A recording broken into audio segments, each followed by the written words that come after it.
Hello class good morning. Class हम लोग terminology पढ़ रहे थे जिसमें हमारा पार्ट डी चल रहा था। डीजेनरेशन, डिस्प्लेसिया, डिस्ट्रोफिल, क्लासिफिकेशन, डायस्पेनिया, ये सारे टॉपिक हो चुके थे। आज जो हम टॉपिक पढ़ रहे हैं डिस्प्लेसिया ऑफ एपिथेलियम्स। ठीक है, तो देखेंगे डिस्प्लेसिया ऑफ एपिथेलियम्स क्या होता है। डिस्प्लेसिया ऑफ एपिथेलियम्स का मतलब है एपिथेलियम सेल की एबनॉर्मल ग्रोथ, मैच्योरेशंस, अरेंजमेंट। इस कंडीशंस में सेल का नॉर्मल स्ट्रक्चर्स और ऑर्गेनाइजेशन डिस्टर्ब हो जाता है। डिस्प्लेसिया को प्री मैलिग्नेंट या प्री कैंसरस लीशंस माना जाता है, क्योंकि अगर इसका ट्रीटमेंट ना किया जाए तो कुछ केसेस में ये कैंसर स्पेशली कार्सिनोमा में प्रोग्रेस कर सकता है। हाउएवर हर डिस्प्लेसिया कैंसर में कन्वर्ट नहीं होता है। ठीक है, इसको क्या करें, अगर जो हम नॉर्मली देखें तो डिस्प्लेसिया सेल एक प्रॉपर ऑर्डर में डिवाइड, मैच्योर और रिप्लेस होते हैं। डिस्प्लेसिया में ये प्रोसेस डिस्टर्ब हो जाती है।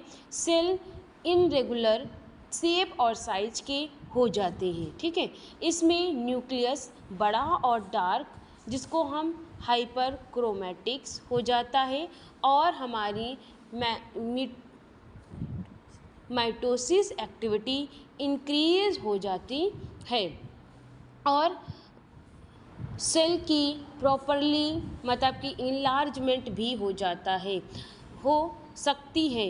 ये changes mainly chronic irritation, resistance, inflammations या viral infections, specially HIV, smoking, alcohol, constipations या फिर UV, ultra and repeated tissue injury की वजह से होती है।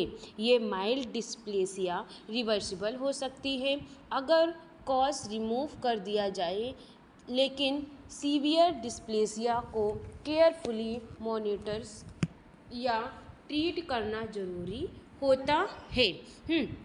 अगर जो इसमें हम कॉमन साइड इफ़ेक्ट देखें तो survivals dysplasia, oral activity, oesophagus, bronchial और स्किन।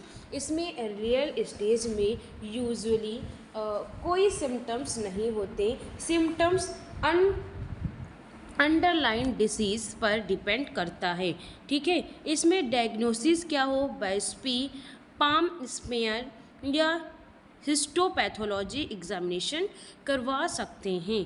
ठीक है, जैसे कि सर्वाइकल्स डिस्प्लेसिया कॉज बाय ह्यूमन पैलिल्यूमिनियस, जिसको हम HPV इन्फेक्शंस बोलते हैं। ठीक है, अब हम बात करेंगे ई पॉइंट पे आते हैं। तो पहला हमारा ई फॉर एडिमा। एडिमा में क्या होगा कि एडिमा का मतलब है इसमें जो हमारे इंटेस्टाइन टिश्यू या बॉडी एक्टिविटी में एक्सिस फ्लूइड का एबनॉर्मल एक्युमुलेशंस। नॉर्मली बॉडी में फ्लूइड का बैलेंस ब्लड वेसल्स और टिश्यू के बीच मेंटेन रहता है।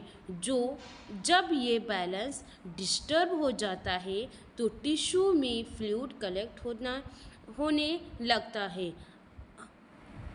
और स्वेलिंग क्या होगी, डेवलप हो जाती है।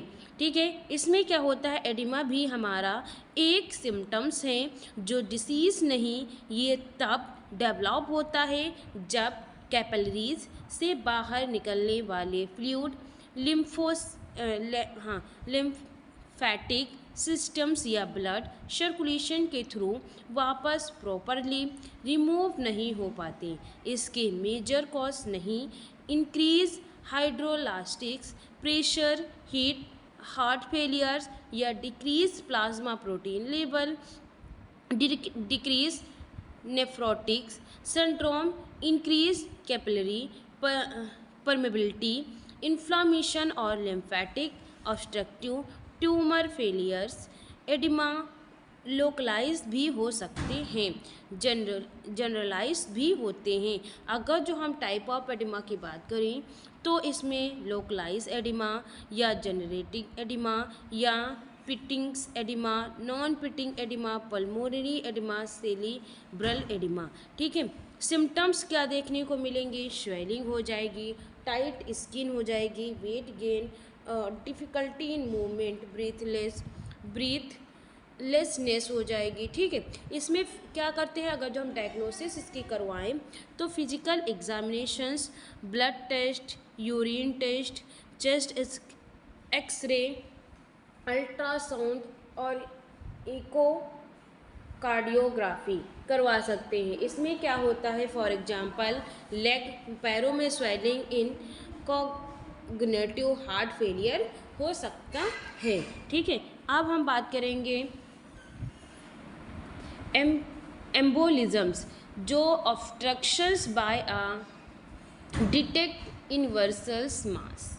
ठीक है, तो इसमें एम्बोलिज्म्स का मतलब है ब्लड वेसल्स ब्लॉकेज, किसी डिटेक्ट्स इंट्रावेस्कुलर मार्क्स, जिसको एम्बुलस के ब्लड फ्लो के थ्रू ट्रैवल करके दूसरे जगह वेसल्स को ब्लॉक कर देना, ये जो है एम्बुलस, ब्लड क्लॉट, फैट, एयर या एमेंटोनिक फ्लूइड या ट्यूमर सेल भी हो सकता है। इसमें क्या होता है, सबसे कॉमन एम्बोलिज्म्स थ्रोम्बो एम्बुलम्स होते हैं, जो पहले किसी वेसल्स में क्लॉट के फॉर्म में बनता है और बाद में टूटकर ब्लड स्ट्रीम में ट्रैवल करते हैं। जब ये टूटती आर्टरीज या आर्टरीओल में ताकत जाती है तो ब्लड सप्लाई सडन स्टॉप हो जाती है और टिश्यू इस्कीमिया या इन्फेक्शंस डेवलप हो सकते हैं। Pulmonary embolisms or cerebral embolisms life threatening conditions है।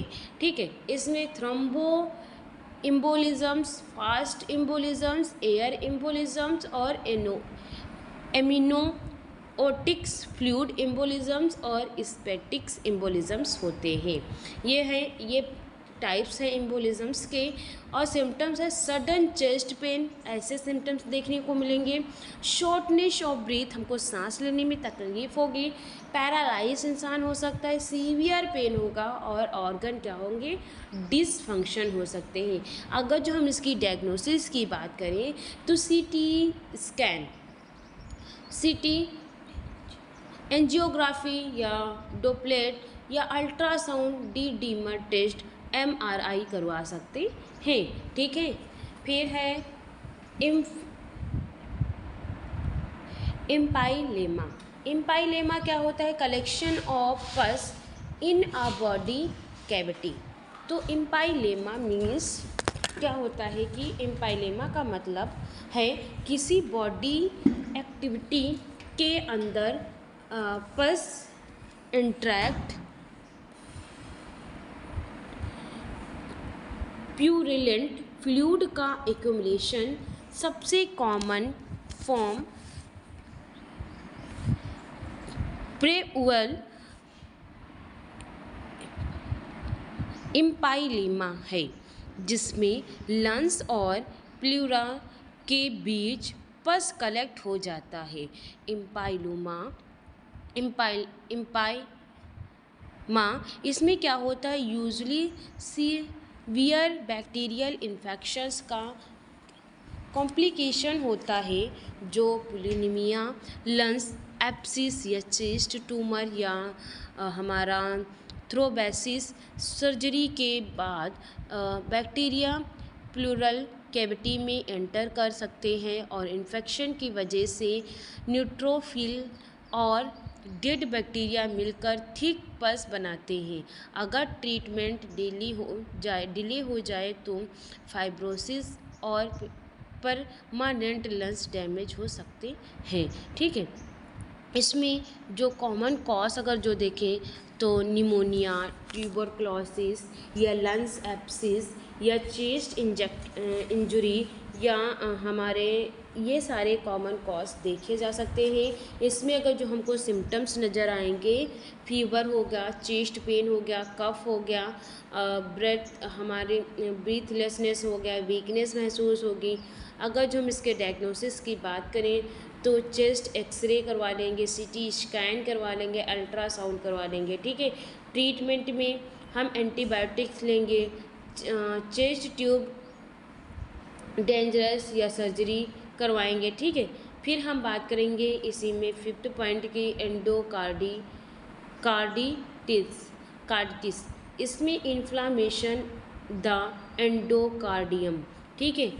तो इसमें क्या होता है, एंडोकार्डिटिस का मतलब है हार्ट के inner line endocardium, specially heart vessels की इन्फ्लामेशंस। ये मोस्टली बैक्टीरियल इन्फेक्शन की वजह से होता है और इससे इन्फेक्टिव एंडोकार्डिटिस कहा जाता है। जब बैक्टीरियल ब्लड स्ट्रीम्स के थ्रू हीट लेवल्स तक पहुंचते हैं तो वेसल्स पर अटैक होकर वेजिटेरियंस बना देते हैं। इन वेजिटेरियंस में बैक्टीरिया, फाइबर और प्लेटलेट्स होते हैं। ये वैल्यू को डैमेज कर सकती हैं और हार्ट फेलियर या एम्बोलिज्म्स का रिस्क बढ़ा देते हैं।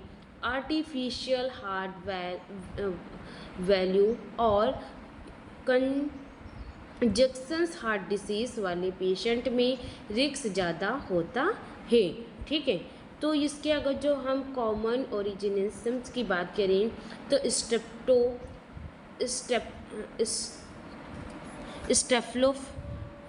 स्टेफ्लोकोकस ऑटियस या स्ट्रेप्टोकोकस विरिडेंस या इंटरकोकाई, ठीक। इसमें सिम्टम्स जो दिखेंगे, फीवर होगा, हार्ड म्यूरिशंस या फटीग्स, नाइट स्वेटिंग्स, वेट लॉस। इसमें कॉम्प्लिकेशन क्या क्या आएंगे, हार्ट फेलियर होगा, वैल्यू डिस्ट्रक्शन होगा, स्पेसिफिक एम्फोलिज्म्स या स्ट्रोक्स हो सकते हैं, ठीक। अगर जो हम डायग्नोसिस की बात करें तो हम ब्लड कल्चर करवा लेंगे, सीबीसी की जांच करवा लेंगे, ठीक है। फिर हम बात करेंगे इसमें एक्सूडेट मतलब प्रोटीन रिच इन्फ्लामेटरी फ्लूइड। इसमें क्या होता है, एक्सूडेट एक प्रोटीन रिच इन्फ्लामेटरी फ्लूइड होता है जो इन्फ्लामेशंस के दौरान बॉडी वेसल्स की परमेबिलिटी बढ़ाने की वजह से टिश्यू या बॉडी एक्टिव में एक्यूमुलेट हो जाती है, जिसमें प्रोटीन, वाइट ब्लड सेल्स और सेलुलर्स डेब्रिस प्रेजेंट होते हैं। तो इसमें इन्फ्लामेशंस के टाइम्स इन्फ्लामेटरी मीडिएटर्स जैसे हिस्टामीन्स और ब्रैडिकाइनेज कैपिलरी वॉल को ज़्यादा परमेएबल्स बना देती हैं। इस वजह से प्लाज्मा प्रोटीन और इन्फ्लामेशन सेल ब्लड वेसल से बाहर निकलकर अफेक्टेड टिश्यू में आ जाती है और एक्सूडेट फॉर्म होता है और एक्सूडेट इन्फेक्शन से लड़ने और डैमेज टिश्यू को रिपेयर करने में हेल्प करते हैं। लेकिन एक्सूडेट स्वेलिंग और पेन भी प्रोड्यूस कर सकती हैं, ठीक है। इसका जो हम इसके कैरेक्टरिस्टिक की बात करें तो high protein content, high specific gravity, rich in leucocytes, cloudy appearance caused by inflammations, type of exudate, serious या fibrosis, pullulant, hemorrhagics ये देखने को मिलेंगे। डिफरेंट फॉर्म इन द ट्रांसड्यूरेट मतलब हाई प्रोटीन इन्फ्लामेटरी ओरिजिन्स, ठीक है। इसमें क्या होता है, ट्रांसड्यूरेटेड देखें तो low protein non inflammatory origins heart failures जैसे हो सकते हैं। अगर जो एग्जाम्पल की बात करें, pus in bacterial infections, purulent exudate in pneumonia, fibro exudate in acute inflammations हो सकता है। ठीक है, अब हम बात करेंगे इसमें फैटी चेंजेस, एफ में आएंगे फैटी चेंजेस। तो ये abnormal accumulation of triglyceride with parenchymal cells. Fatty changes means स्टेरोसिस।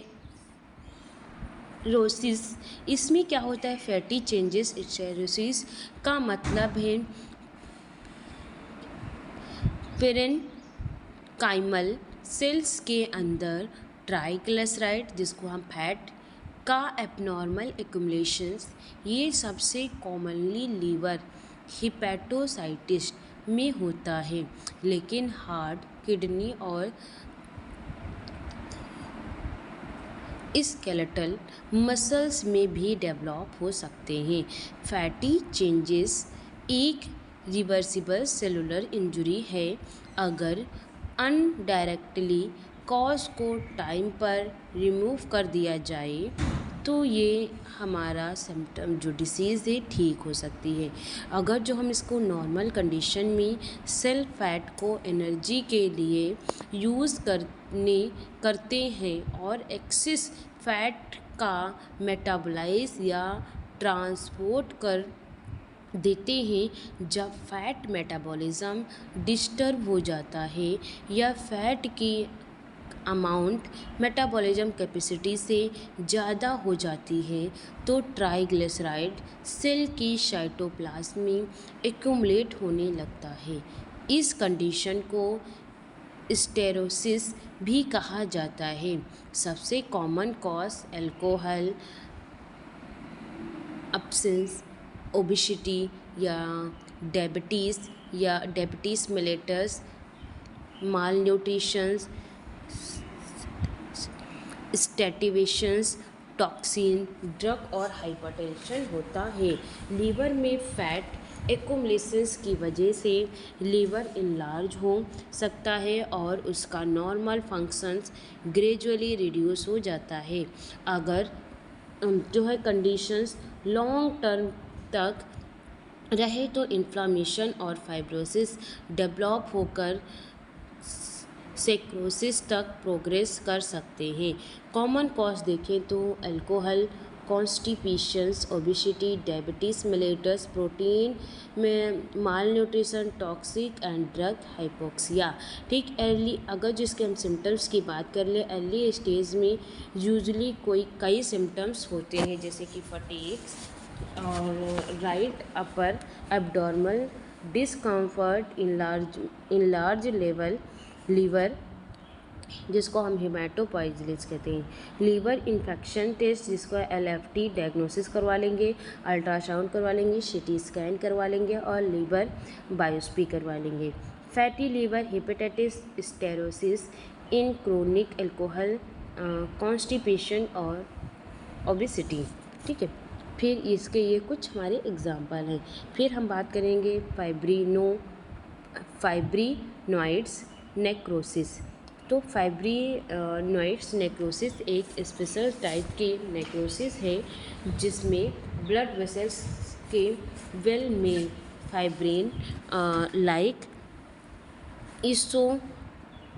इसनोफिल material deposit हो जाते हैं, जो usually immune mediators, vascular injury या सीवियर हाइपरटेंशन की वजह से होता है। इस कंडीशन में antigen antibody immune complex blood vessels की वॉल में डिपॉजिट होते हैं। इन इम्यून कॉम्प्लेक्स की वजह से इन्फ्लामेशन होता है और plasma proteins, specially fibrin vessels wall में लीक होकर डिपॉजिट हो जाते हैं। माइक्रोस्कोपी में ये ब्राइट पिंक इसोफिल या अपीयरेंस देता है, इसलिए इस फाइब्रिनोइड नेक्रोसिस कहा जाता है। ये मेनली वेस्कुलाइटिस या मैलिग्नेटिस या हाइपरटेंशन सिम्टम्स, लुपस एरिथ्रोमेटस SLE और पॉलीसिस्ट नोडल्स जैसे डिसीज में देखा जाता है। ब्लड वेसल्स वीक हो जाते हैं और टिश्यू डैमेज डेवलप हो जाता है ना। इसमें क्या होता है, इम्यून कॉमन अगर जो हम कॉज की बात करें तो इसमें इम्यून कॉम्प्लेक्स डिसीज़ या severe hypertension, auto immune disorders या वेस्कुलरिटीज़ ऐसे कॉमन सिम्टम्स देखने को मिलते हैं। सिम्टम्स इसमें जो होता है ये अंडरलाइंग डिसीज़ पर डिपेंड करते हैं, जैसे हमें फीवर आएगा, ऑर्गन डिसफंक्शन या हाई ब्लड प्रेशर या पेन जैसे देखने को मिलेंगे। अगर जो हम इसके डायग्नोसिस की बात करें तो बायोप्सी करवा लेंगे, हिस्टोपैथोलॉजी करवा लेंगे, ऑटो इम्यून ब्लड टेस्ट करवा लेंगे। ठीक है, फिर हम बात करेंगे फाइब्रोसिस।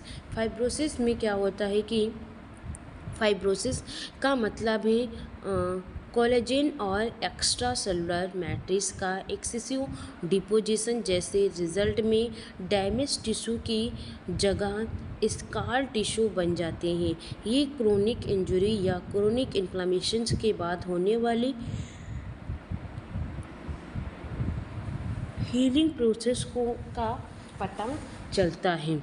जब किसी टिश्यू को रिपीटली इंजरी या क्रोनिक इन्फ्लामेशंस होते हैं तो फाइब्रोब्लास्टिक एक्टिविटी होकर कोलेजेंस फाइबर्स प्रोड्यूस करते हैं।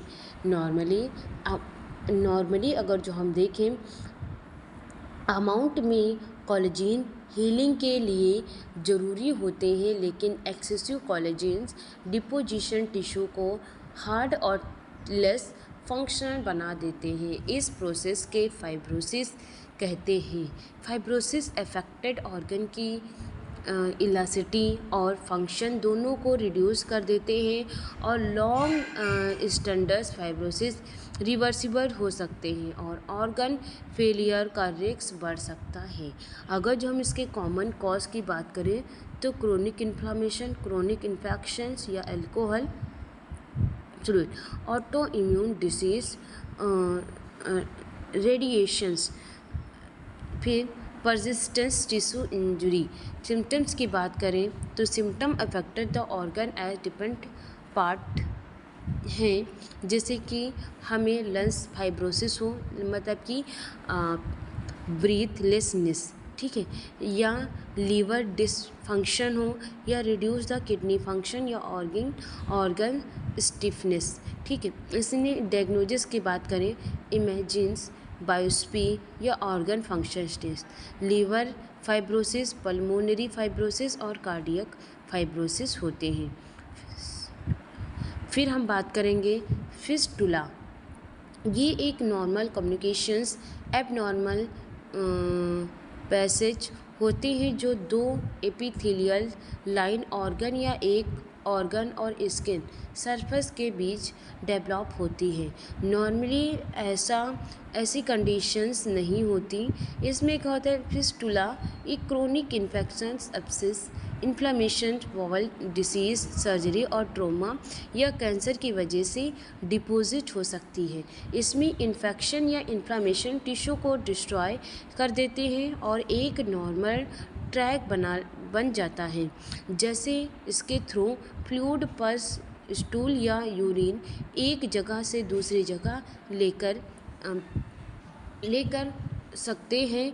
और कुछ फास्टुला कॉन्जेस्टेंस होते हैं, लेकिन मेजॉरिटी एक्यूरेट होती है और छोटी फास्टस्ट कभी कभी खुद लीड हो सकती है, लेकिन कई केसेस में सर्जरी की ज़रूरत पड़ जाती है। ठीक है, अगर जो हम कॉमन इसके टाइप्स देखें, एनल्स फेस्टुला या इंट्रोकॉटिनस फेस्टुला और एक्टोएगेन या वेस्कोवेजिनल फेस्टुला। ठीक है, अगर जो इसके सिम्टम्स की बात करें, परसिस्टेंस, डिसचेंजेस या पेन, स्वेलिंग, ठीक, लीकेज ऑफ स्टूल और यूरिन जैसे हो सकते हैं। अगर जो डायग्नोसिस की हम इसमें बात करें तो क्या होता है, क्लिनिकल एग्जामिनेशन कराएंगे, MRI करवा लेंगे, CT स्कैन करवा लेंगे और फास्टुलोग्राफी या एंडोस्कोपी करवा सकते हैं। Anus fistula developing after a perianal abscess के थ्रू हो जाता है, फॉर एग्जांपल इसका है ना। फिर हम बात करेंगे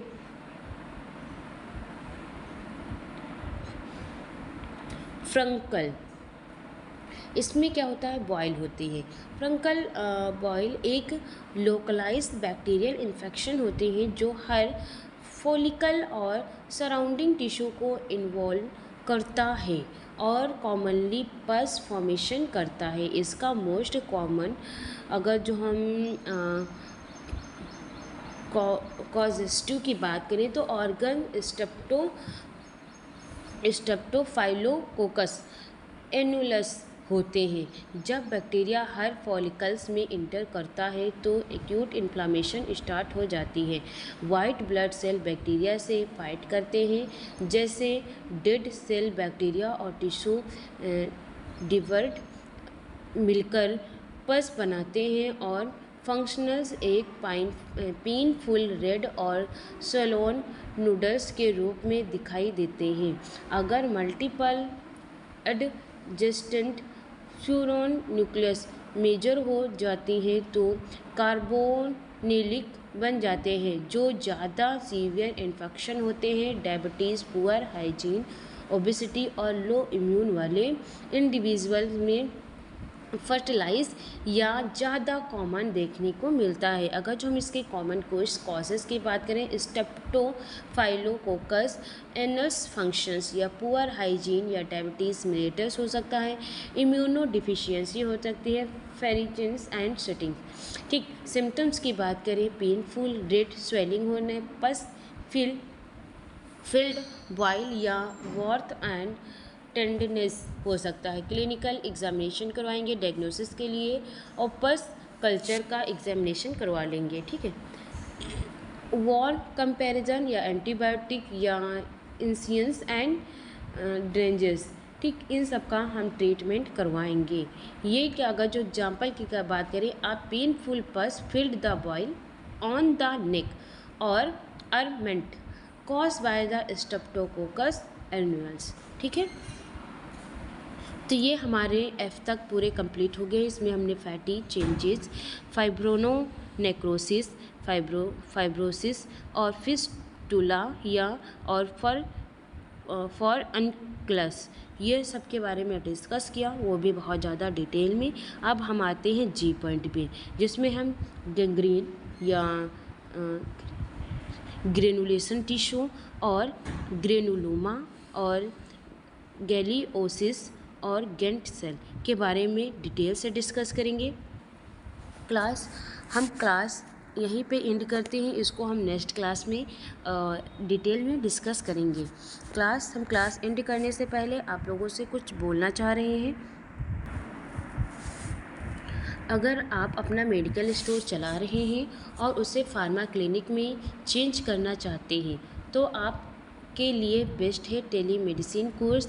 इसमें आपको बताया जाएगा कैसे आप अपने मेडिकल स्टोर को कॉर्पोरेट मेडिकल स्टोर से बेहतर कर सकते हैं और एक हेल्थ केयर का इकोसिस्टम डेवलप कर सकते हैं। इसमें आप डॉक्टर से ऑडियो वीडियो कॉल पे कनेक्ट हो सकते हैं। और अगर जो हम इसकी फीस की बात करें तो इसकी कंप्लीट फ़ीस है 25,000। आपको और अधिक जानकारी चाहिए तो आपको हमारे दिए गए वीडियो पर जो नंबर है उस नंबर पे आप कॉल कर सकते हैं, जिससे आपको इस कोर्स से रिलेटेड और भी अधिक जानकारी मिल सकती है। Thank you class.